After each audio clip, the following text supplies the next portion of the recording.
તો તમને ખબર હશે કે આપણા રોજિંદા જીવનમાં આપણે જે હલનચલન કરીએ છીએ એમાં આપણું મગજ અગત્યનો ભાગ ભજવે છે. આપણી મુવમેન્ટમાં, આપણા ચહેરાઓના લક્ષણોમાં કે ચહેરાના હાવભાવમાં મગજ એ અગત્યનું કાર્ય કરે છે. હું છું doctor Bhargav Prajapati, consultant neurologist. તો આજે આપણે ન્યુરોલોજીની એક સબ સ્પેશિયાલિટી મુવમેન્ટ ડિસઓર્ડર એના વિશે વાત કરવાના છીએ. હવે આ મુવમેન્ટ ડિસઓર્ડરનું ઇમ્પોર્ટન્ટ શું છે એના વિશે સમજાવતા પહેલાં હું તમારી સાથે એક ન્યુરોનું ઇમ્પોર્ટન્ટ રહસ્ય સમજાવીશ. ન્યુરોમાં બ્રેઇન અને સ્પાઇન આ બંને વસ્તુનો સમાવેશ થાય છે.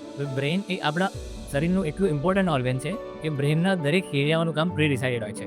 દરેક એરિયા શરીરના કયા હલનચલનમાં ભાગ ભજવશે, કઈ મુવમેન્ટમાં ભાગ ભજવશે એ ડિસાઇડેડ હોય છે. તો બ્રેઇનના એ એરિયાઓમાં ક્યારેક ડેમેજ થાય, જે ક્યારેક આનુવંશિક હોઈ શકે છે, કે કોઈ વાયરલ ઇન્ફેક્શન્સના કારણે હોઈ શકે છે, કે ન્યુરો પ્રોગ્રેસિવ ડિઝીઝના કારણે હોઈ શકે છે. તો એ સિમ્ટમના રૂપમાં મુવમેન્ટ ડિસઓર્ડર તરીકે પેશન્ટમાં જોવા મળે છે. તો હવે મુવમેન્ટ ડિસઓર્ડરના કયા સિમ્ટમ્સ પેશન્ટમાં જણાય તો તમારે પેશન્ટને ન્યુરોલોજીસ્ટ પાસે સંપર્ક કરવો જોઈએ, એના વિશે આપણે સમજીશું. તો સૌથી પહેલાં હું તમારી સાથે વાત કરીશ પાર્કિન્સન ડિઝીઝ વિશે. તો પાર્કિન્સન ડિઝીઝ એ એક ક્લિનિકલ ડિઝીઝ છે. મતલબ કે કોઈ બ્લડ રિપોર્ટ કે કોઈ MRI રિપોર્ટ કે કોઈ CT સ્કેનમાં એના વિશેથી તમને જાણકારી નથી મળતી. પાર્કિન્સન ડિઝીઝનું ડાયગ્નોસિસ ઓનલી ને ઓનલી ક્લિનિકલ એક્ઝામિનેશન્સ અને ન્યુરોલોજીકલ સાયન્સથી કરી શકાય છે. પેશન્ટ ડૉક્ટરની પાસે જાય છે અને ડૉક્ટર એમનું એનાલિસિસ કરે છે, એક્ઝામિનેશન્સ કરે છે, તો એના પરથી જ એ ઇડિયોપેથિક પાર્કિન્સન ડિઝીઝનો ડાયગ્નોસિસ બનાવી શકે છે. તો આ મેં તમારી સાથે વાત કરી ઇડિયોપેથિક પાર્કિન્સન ડિઝીઝ વિશે, જે સામાન્ય રીતે 60 વર્ષ કે એનાથી મોટી ઉંમરના લોકોમાં જોવા મળે છે. પણ આ વસ્તુ જરૂરી નથી. આ ડિઝીઝ એ ઇડિયોપેથિક પાર્કિન્સન ડિઝીઝ છે. પણ જ્યારે તમને આવા સિમ્ટમ્સ 60 વર્ષથી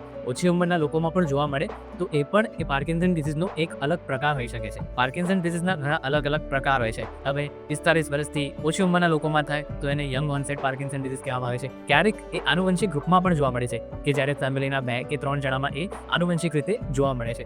તો હવે આવા કોઈ પણ સિમ્ટમ્સ જણાય તો તમારે ન્યુરોલોજીસ્ટ સાથે સંપર્ક કરવો જોઈએ, કે જેથી ન્યુરોલોજીસ્ટ પેશન્ટને ચેક કરીને ડિફરન્શિએટ કરી શકે કે આ સામાન્ય એટલે કે ઇડિયોપેથિક પાર્કિન્સન ડિઝીઝ છે, કે પછી યંગ ઓનસેટ પાર્કિન્સન ડિઝીઝ છે, કે કોઈ અલગ પ્રકારનો એટિપિકલ પાર્કિન્સોનિઝમ્સ છે. એટિપિકલ એટલા માટે કેમ કે એમાં મેડિસિન્સ કામ કરતી નથી. તો એ એટિપિકલ પાર્કિન્સન ડિઝીઝનો ડાયગ્નોસિસ કરવો પણ ઇમ્પોર્ટન્ટ એટલા માટે છે કે એમાંથી અમુક વસ્તુઓ રિવર્સિબલ છે અને અમુક ટાઈપના પાર્કિન્સન ડિઝીઝ ઇરિવર્સિબલ છે. તો જો સાચું નિદાન થઈ શકે તો તમે પેશન્ટનું પ્રોગ્નોસિસ ડિફાઇન કરી શકો છો કે આ ડિઝીઝ આગળ ધીરે ધીરે વધશે કે પછી આને તમે ક્યોર કરીને પેશન્ટને એની ડિઝીઝ પહેલાંની સ્થિતિમાં લાવી શકો છો. સેકન્ડ વસ્તુ આવે છે ડિસ્ટોનિયા. હવે ડિસ્ટોનિયા એટલે શું? તો ડિસ્ટોનિયા એટલે કે અચાનક ડોક વાંકી થઈ જવી કે અચાનક હાથ વાંકા થઈ જવા. મતલબ કે પેશન્ટનો પોતાની મુવમેન્ટ પર કંટ્રોલ હોતો નથી. ઇનવોલન્ટરીલી જ એમના હાથની કે ગરદનની મુવમેન્ટ થઈ જાય છે. તો આ પણ એક મુવમેન્ટ ડિસઓર્ડર છે ડિસ્ટોનિયા, કે જે ન્યુરોલોજીકલ એક્ઝામિનેશન્સથી ડાયગ્નોસ કરી શકાય છે. અને મોટાભાગના કિસ્સાઓમાં ટ્રીટમેન્ટ ઓફ ચોઇસ હોય છે બોટોક્સનું ઇન્જેક્શન, અને કેટલાક કિસ્સાઓમાં દવાઓ પણ અમુક અંશે ઇફેક્ટિવ હોય છે. ત્રીજી વસ્તુ આવે છે માયોક્લોનસ. માયોક્લોનસ એટલે કે એકદમ સાદી ભાષામાં કહીએ તો જર્ક આવવા.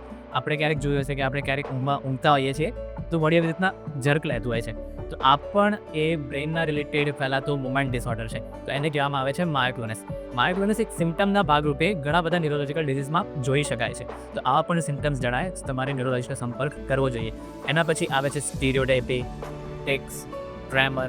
આ બધા અલગ અલગ મુવમેન્ટ ડિસઓર્ડરના ભાગ છે. કે આ 6 માંથી કોઈ પણ જાતના લક્ષણો તમને જોવા મળે તો તમે સેલ્બી હોસ્પિટલમાં મારી સાથે સંપર્ક કરી શકો છો, કેમ કે મુવમેન્ટ ડિસઓર્ડરમાં મારી સ્પેશિયાલિટી છે. સો મુવમેન્ટ ડિસઓર્ડરને લગતા કોઈ પણ સિમ્ટમ્સ તમને તમારા પરિવારમાં, તમારા ફેમિલી મેમ્બર્સમાં જોવા મળે તો પ્લીઝ એને નેગ્લેક્ટ ના કરશો અને તાત્કાલિક ન્યુરોલોજીસ્ટનો સંપર્ક કરો.